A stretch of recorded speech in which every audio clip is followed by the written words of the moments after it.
Hi everybody, today I'm sorry I'm a little bit late, but today I am going to chat you through refurbishment of a 2-bedroom buy-to-let property that we have. So this particular property is in an area called Govan in Glasgow, and I'll just give you a wee idea of what it looks like around here. So it's a mid-market property, low to mid-market property, and the tenant has left, which is why we are refurbing it. The tenant was paying a lowish rent because of the condition of the property really, and because they've been in for a while. So this particular tenant has now left, and the idea is that we will refurb this in order to get a higher rent. So to give you an idea on figures here, this property in this current condition would be about 65,000, and the rent that the tenant before was paying was about 450, so not bad, but we could really jack the rent up here if we get the property looking better. So plan here is to spend maybe 8 to 10,000, and it needs a new bathroom, it needs a new kitchen, and it needs refurbed, redecorated and throughout. So once that's done, I would like to achieve a rent of about 600.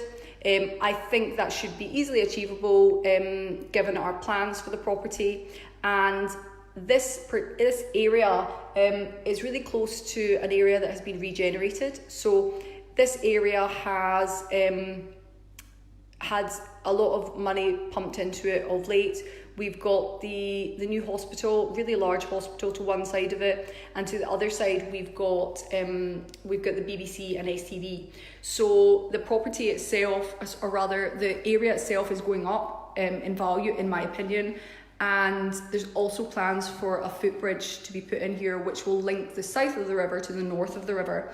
And the north of the river is where the West End is, and in Glasgow, that's where lots of people want to be. So this is a good property, and I'm going to show you around so that you can see what our plans are and why these are our plans. I'm just going into the hallway. So as you come in, this is the hallway of this property. So it needs stripped, new flooring, and it needs, in some rooms it needs new radiators and some it doesn't, but in here we've got the 1 bedroom. So the bedrooms are actually okay. It's got double glazing's fine, needs a couple of panels replaced, but other than that it's okay. So in here it's redecoration, new flooring, and we'll paint out these doors. And we'll get some new blinds, and we'll fix that pane. Heating actually is okay in here. In the 2nd bedroom, again, it's a good sized double. It's got wardrobes all the way along, and the plan here is just to redecorate, new flooring. Doesn't need the walls done in here. The wardrobes are actually fine in here, so it needs these wardrobes serviced, but the wardrobes themselves are okay. So we'll keep these wardrobes and just sort them out. Again, heating in here is okay. It's got a really large box storeroom down there, so we've got loads of storage in here. And we've got these 2 cupboards at the end, which I will tell you about shortly. So in the bathroom in this property, it's actually okay, this bathroom, there's nothing that wrong with it, but given that we are refurbing and we don't want to come in again, we will do the bathroom at the same time. So we are going to use wet wall in here. I'm going to wet wall the ceiling and wet wall the walls. The reason that we're using wet wall is to keep costs down, and also because actually in a tenant property like this, wet wall works really well. Whatever your opinion of wet wall is, there's actually a lot of good examples of it now, and I was just over at Wholesale Domestics, and they've got loads of really nice panelling, and you wouldn't even think it was wet wall actually. So we're definitely going to use wet wall in here, and it also minimises the risk of water going down because we are on the 1st floor in here. So this bathroom will get a new suite, wet walled, and then it'll be good to go, electric shower. And then back into the hallway, these 2 cupboards, one cupboard has got a relatively new water tank. So we'll leave that, sort out this shelving, but other than that, it's okay.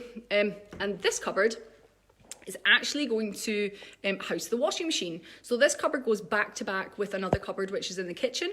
And one of my favourite things to do when I'm redesigning a kitchen is to get the washing machine out of the kitchen. I hate the washing machine in the kitchen. So wherever possible, we try and get it out of the kitchen. It really frees up a lot of space where the space in the kitchen might be slightly compromised. And it also reduces the noise of the washing machine. And personally for me, I don't want to pull my washing out in the kitchen floor. I would rather do it somewhere else. So I always try and get the washing machine out of the kitchen. So we are going to get the washing machine out and put it in the cupboard, which is into the kitchen. So kitchen, very old fashioned as you can see, but it does have these nice windows out on either side.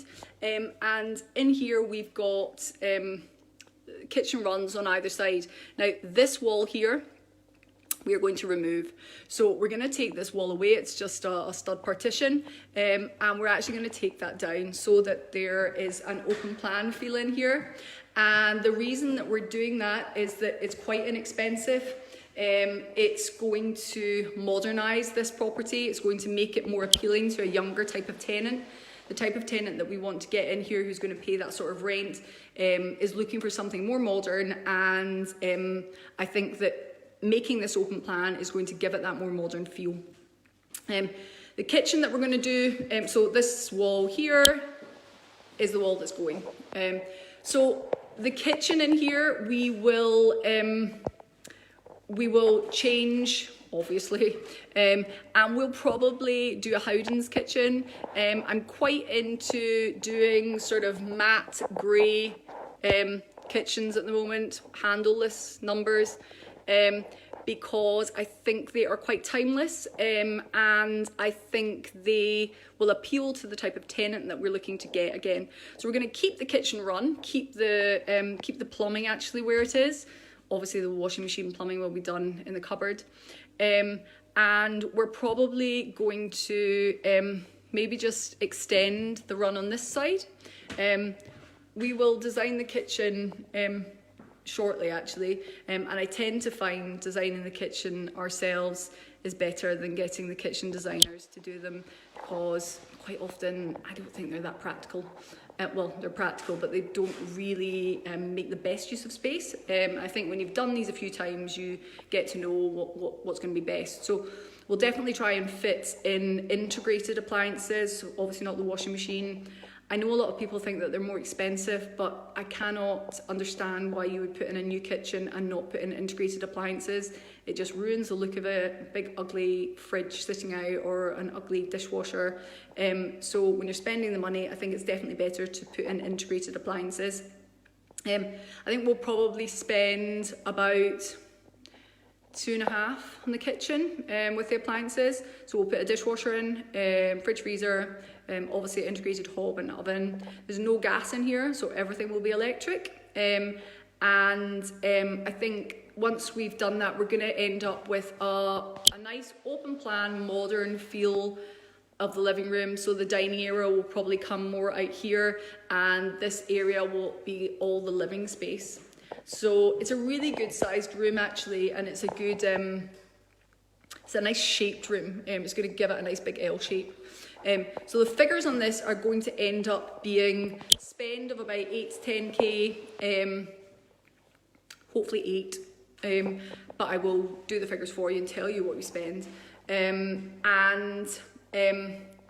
going to end up with a property which is hopefully going to value at a rental value of about 600, and then we'll be in it then for 75-ish, which is a really good return, and we'll hold on to this one and keep this because it's a good return, and I also think values here are going to go up. So that's what we're going to do and why we're going to do it, and we're going to start doing it now because the tenant's out and we want to turn this around and get a tenant in as quickly as possible so that we get some money coming back in. So hopefully that's helped. Thanks very much for watching, and fire in any questions that you might have. Thank you, bye.